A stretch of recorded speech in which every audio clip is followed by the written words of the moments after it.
অতি আচৰিত কথা বানপানী হোৱাৰ সময়ত তাৰ আগে আগে জিঅ' বেগৰ ব্যৱস্থা কৰে ঠিক বানপানী হোৱাৰ আগে অত দিনে যিটো যেতিয়া খৰালি হৈ থাকে শুকান সময়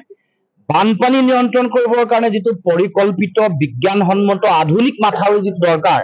সেই মাথাউৰি নিৰ্মাণ কৰিবৰ কাৰণে বা বহু দিনৰ আগত যিসমূহ মাথাউৰি নিৰ্মাণ হৈছিল যাৰ আয়ুসকাল টুকি গৈছে সেইবোৰ পুনৰ নিৰ্মাণৰ ব্যৱস্থা চৰকাৰে নকৰে কাৰণ মূল কথাটো ইয়াৰ লগত জড়িত হৈ থকা কমিছনৰ কথাটো যেতিয়া বানপানী আহে বানপানী অহাৰ সময় হয় তেতিয়া তেওঁলোকৰ প্ৰয়োজনীয় যিটো কাম নকৰি জিঅ' বেগ পেলাই তাৰ পৰা বিভিন্ন ধৰণৰ কম জিঅ' বেগ পেলাই বহু জিঅ' বেগৰ তেওঁলোকে সংখ্যা দেখুৱাই ইয়াৰ পৰা কম টকা পইচা লয় ঠিকাদাৰসকলে লাভ হয় এতিয়া বানপানী গৰাখহনীয়াৰ সমস্যা মাথাউৰি এইবোৰ তেওঁলোকৰ কাৰণে ক্ষিৰতি গায় চৰকাৰৰ কাৰণে বিভাগীয় মন্ত্ৰীৰ কাৰণে এই দুৰ্গত মানুহৰ চকু পানীয়ে তেওঁলোকক কেতিয়াও বুকুত খুন্দা মৰা নাই কেতিয়াও আক্ৰান্ত কৰা নাই গতিকে আমি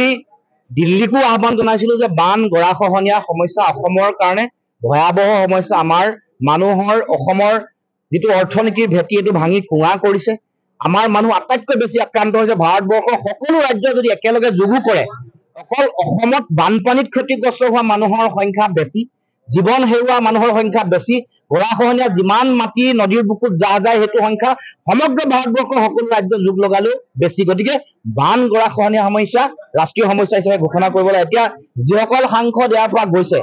ৰাজ্যসভাৰ সাংসদ লোকসভাৰ সাংসদ এতিয়া সেশন চলিব তেওঁলোকক কৈছো যে বান গৰাখহনীয়া অসমৰ সমস্যা ৰাষ্ট্ৰীয় সমস্যা বুলি ঘোষণা কৰি বিশেষ পেকেজ দি আধুনিক পৃথিৱীৰ উন্নত যিটো বিজ্ঞান প্ৰযুক্তি যিটো প্ৰযুক্তিগত প্ৰযুক্তি প্ৰয়োগ কৰি যাতে এইটো সমস্যা স্থায়ী সমাধান হয় ব্ৰহ্মপুত্ৰ বানপানী গৰাখহনীয়া অসমৰ মানুহৰ অসমীয়া মানুহৰ চকুলো যাতে হৈ নাথাকে নদীৰ পানী যাতে আমাৰ কাৰণে সম্পদ হয় তাৰ কাৰণে চৰকাৰে ব্যৱস্থা গ্ৰহণ অতি আচৰিত কথা বানপানী হোৱাৰ সময়ত তাৰ আগে আগে জিঅ' বেগৰ ব্যৱস্থা কৰে ঠিক বানপানী হোৱাৰ আগে অত দিনে যিটো যেতিয়া খৰালি হৈ থাকে শুকান সময় বানপানী নিয়ন্ত্ৰণ কৰিবৰ কাৰণে যিটো পৰিকল্পিত বিজ্ঞানসন্মত আধুনিক মাথাউৰি যিটো দৰকাৰ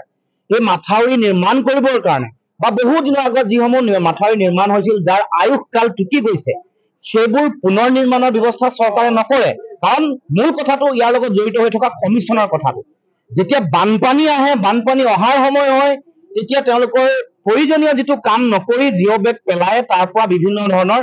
কম জিঅ' বেগ পেলাই বহু জিঅ' বেগৰ তেওঁলোকে সংখ্যা দেখুৱাই ইয়াৰ পৰা কম টকা পইচা লয় ঠিকাদাৰসকলে লাভ হয় এতিয়া বানপানী গৰাখহনীয়াৰ সমস্যা মাথাউৰি এইবোৰ তেওঁলোকৰ কাৰণে ক্ষিৰতি গায় চৰকাৰৰ কাৰণে বিভাগীয় মন্ত্ৰীৰ কাৰণে এই দুৰ্গত মানুহৰ চকু পানীয়ে তেওঁলোকক কেতিয়াও বুকুত খুন্দা মৰা নাই কেতিয়াও আক্ৰান্ত কৰা নাই গতিকে আমি দিল্লীকো আহ্বান জনাইছিলো যে বান গৰাখহনীয়া সমস্যা অসমৰ কাৰণে ভয়াৱহ সমস্যা আমাৰ মানুহৰ অসমৰ যিটো অৰ্থনীতিৰ ভেটি এইটো ভাঙি কুঙা কৰিছে আমাৰ মানুহ আটাইতকৈ বেছি আক্ৰান্ত হৈছে ভাৰতবৰ্ষৰ সকলো ৰাজ্য যদি একেলগে যোগু কৰে অকল অসমত বানপানীত ক্ষতিগ্ৰস্ত হোৱা মানুহৰ সংখ্যা বেছি জীৱন হেৰুওৱা মানুহৰ সংখ্যা বেছি গৰাখহনীয়া যিমান মাটি নদীৰ বুকুত জাহ যায় সেইটো সংখ্যা সমগ্ৰ ভাৰতবৰ্ষৰ সকলো ৰাজ্য যোগ লগালেও বেছি গতিকে বান গৰাখহনীয়া সমস্যা ৰাষ্ট্ৰীয় সমস্যা হিচাপে ঘোষণা কৰিবলৈ এতিয়া যিসকল সাংসদ ইয়াৰ পৰা গৈছে